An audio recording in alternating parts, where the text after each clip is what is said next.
Hi everyone, we are going to be looking at Unit 7, Learning Target 4. I can evaluate perfect square and cube roots, and we're going to be focusing on the cube roots portion of that target today. So you'll notice that these notes are relatively similar to the notes that you had yesterday regarding square roots, but there is a slight variation when we're working with cube roots. So our think about it problem to start with. Each edge of a cube measures a feet long. The volume of the cube is 125 feet cubed. What is the measure of each edge of the cube?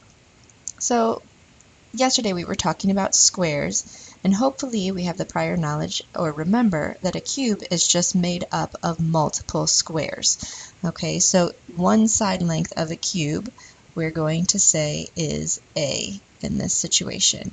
So every side length of this cube has a side length of A.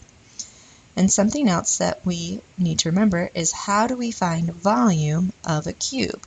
Well, volume of a rectangular prism is going to be length times width times height.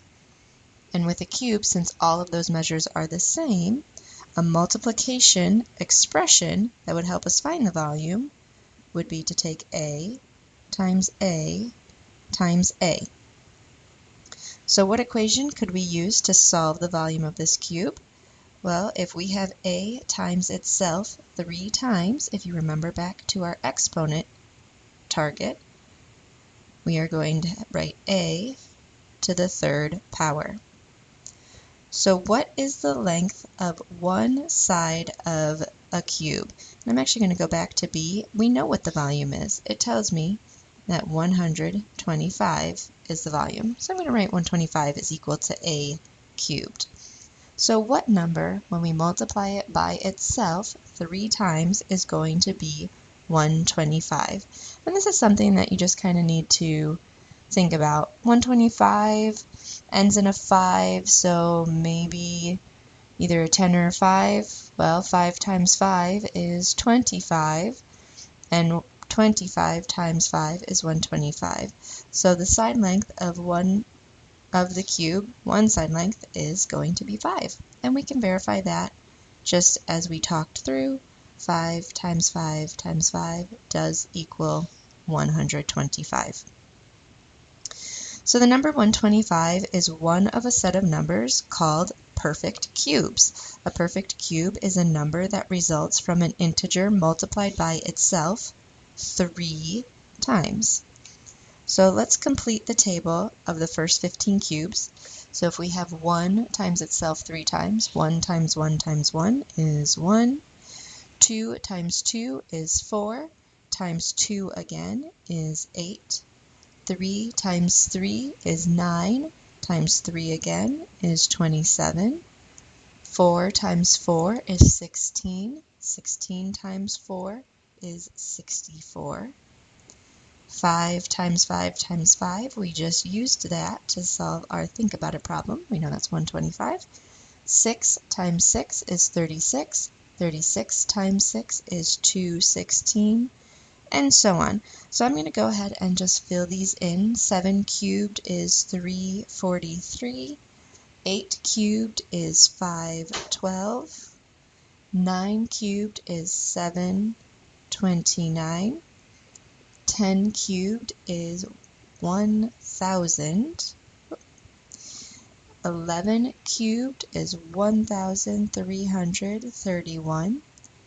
12 cubed is 1,728. 13 cubed is 2,197. 14 cubed is 2,744.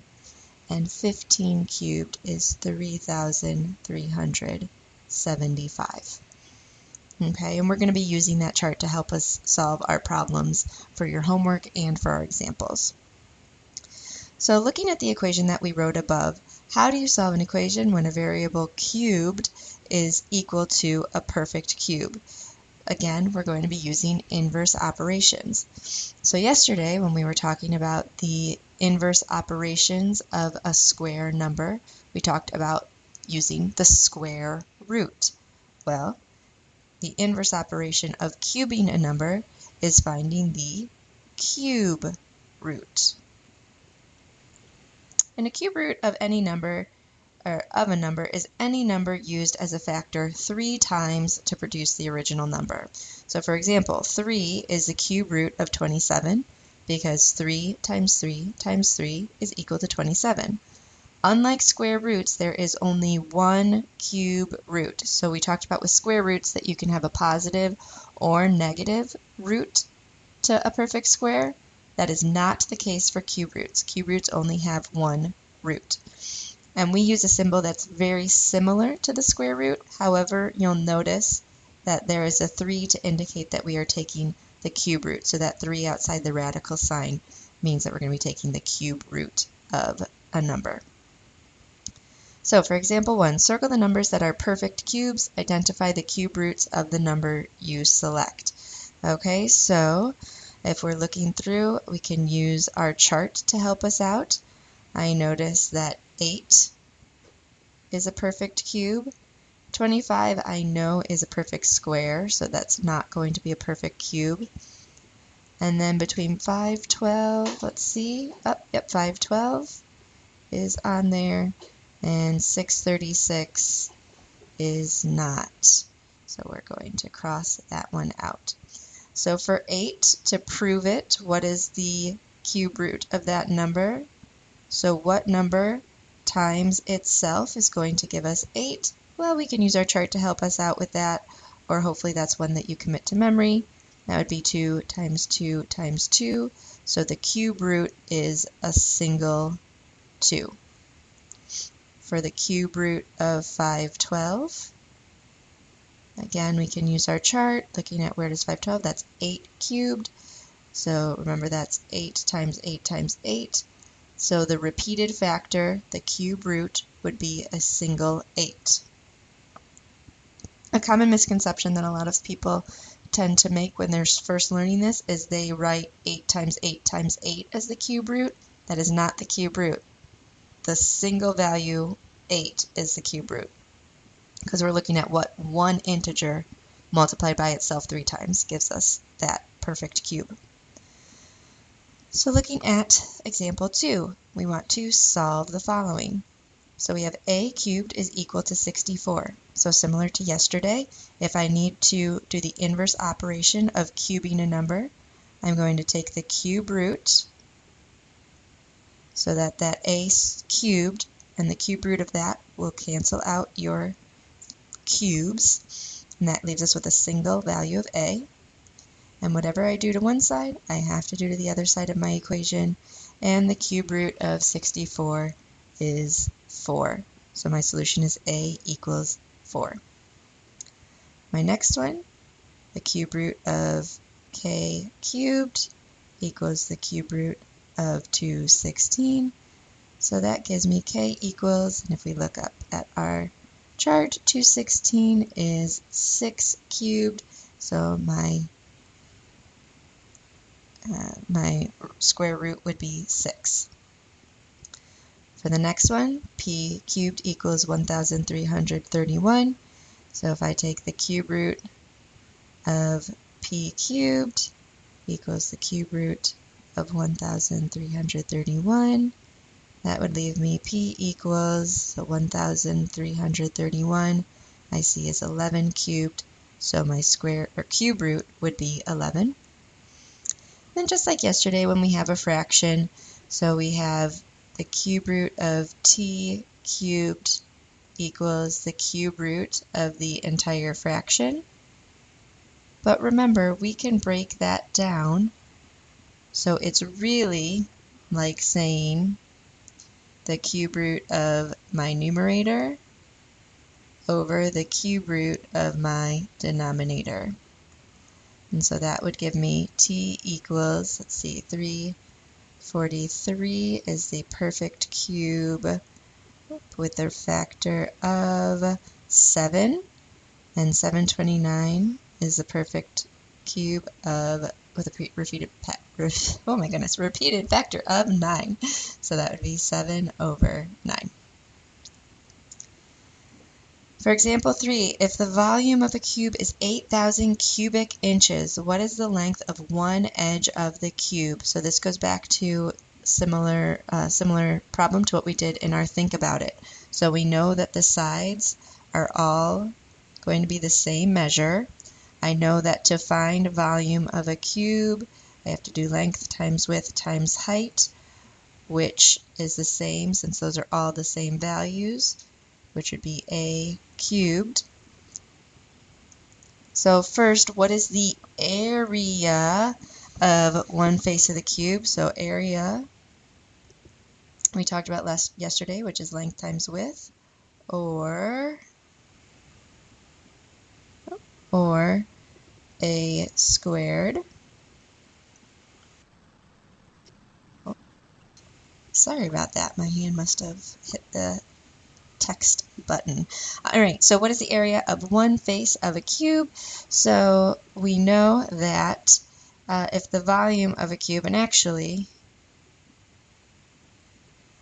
so to find the area, we need to first figure out what is the side length. So if the volume is 8,000, and, oh, see, I got ahead of myself. I missed our first question. What is the length of one edge of the cube? So 8,000 is equal to a cubed, and I'm going to take the cube root of 8,000 and the cube root of a cubed, so that gives me one side length. And now here I see that I have 8, so I know 8 is the perfect cube with a repeated factor of 2, and I have 3 zeros, so if I were to divide those among 3 integers, that would be 20. So one side of my cube is 20 inches. So now to find the area, I want to take that value of A and plug it into my equation here. So to find area, I know I'm going to take my side length and square it. So 20 times 20 is 400, and that's going to be inches squared because, again, we're talking about area. And then what is the surface area of the entire cube? Well, we know that the area of one face of the cube is 400. And how many faces does a cube have? Well, if you think of a traditional die, there are 6 sides.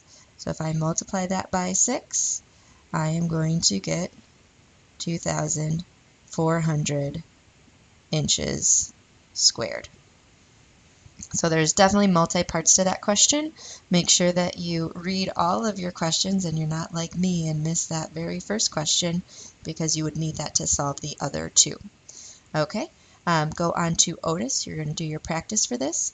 Make sure that you save your work on your notes and you submit them into Google Classroom to get the credit for going through the lesson today, and then complete your practice on Otis. You also have a quiz tomorrow. It will not include cube roots or square roots. It will only include real numbers, two-way tables, and converting, repeating decimals to fractions and converting decimals to fractions. So you can rely on those. There is a study guide that was posted yesterday. You can be working on that before tomorrow, or you can be working on it tomorrow before your quiz. And your quiz will be in Otis, but we'll talk about that more tomorrow. If you have any questions, make sure you send me an email or you log into our office hours. Do be aware that the office hour link has changed, so make sure that you click on the correct link so that you can reach me between 12:30 and 1:30. All right, good luck. If you have any questions, make sure you ask. Bye.